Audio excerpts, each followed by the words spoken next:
Master, good morning. Unang araw ng pagbablog. Subukan natin pumasok sa community ng mga vlogger.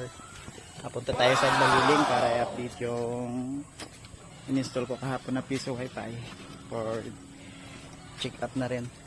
Sige. Okay, maya maya na sumunod ng mga videos. Tara.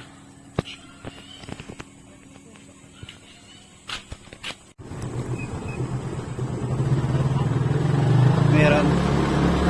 Pupunta na tayo, nakasakay na tayo ng ating service, mga master, pasok mga baser.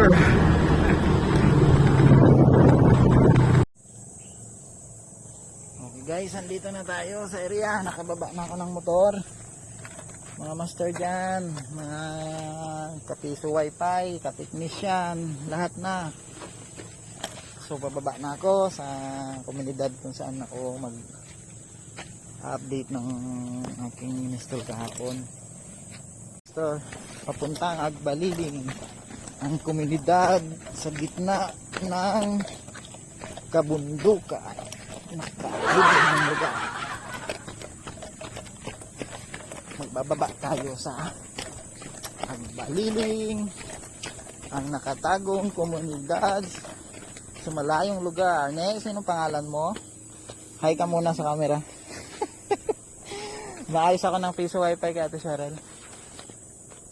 Kanino ka nga?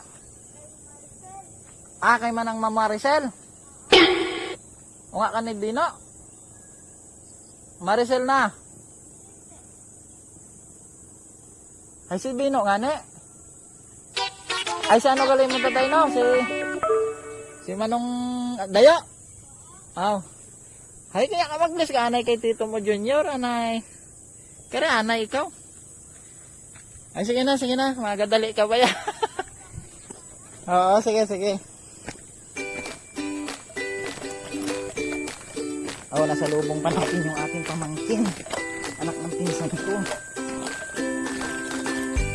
Sige mga master, sige, maya ulit. Mga kamaster, andito na ako sa area. So ito na i-update natin yung window machine or piso wifi na install ko kahapon. May mga katanungan lang para sa update. So kagabi daw nag-lag na mga 17 ng connected or active na user. Ito guys yung build ko.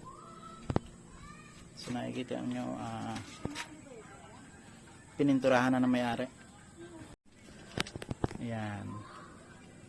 Yan yung ginawa namin kahapon sa loob ng alas 9 hanggang alas 3. 5 oras hanggang 6 na oras.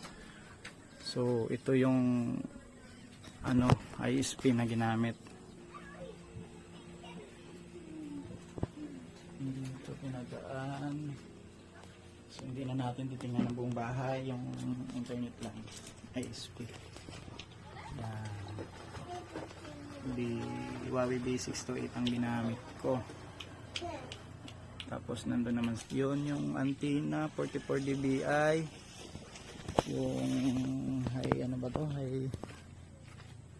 bang klase, ano nga to, nakalimutan ko na. Akong bumili pero nakalimutan ko na. Wait lang guys, mga kamaster dito. Hyper-MIMO palang ginamit ko dito na antenna, tig 331 sa Lazada. Pero hindi ko sa Lazada yan binili. 2.7 lang yata ako nakuha to. Ito guys ang antenna niya sa likod. Tapos ito yung speed test niya.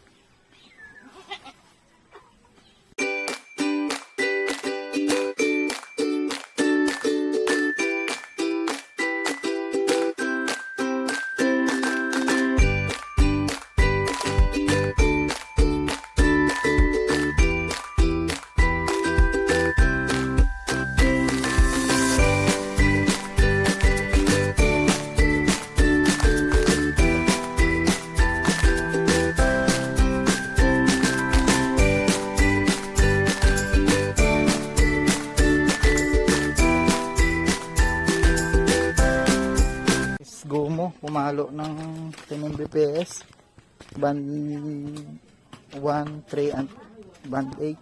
3 band lang ang sinili ko. Tapos ito pa. Gamit kong access point papunta sa Bindo. Ayan. Punta na kayo dito sa bahay na Cheryl, may piso wifi na. Mga taga-Agbaliling dyan. Medyo limited pa yung speed natin. Pero so naayusin natin. Pagagandahin natin ang internet service nito. Ito guys, naka Wi-Fi system. Network vision. Ginawa namin ni Bayaw kahapon. Okay. Doon na tayo, ayusin natin ang antenna sa likod.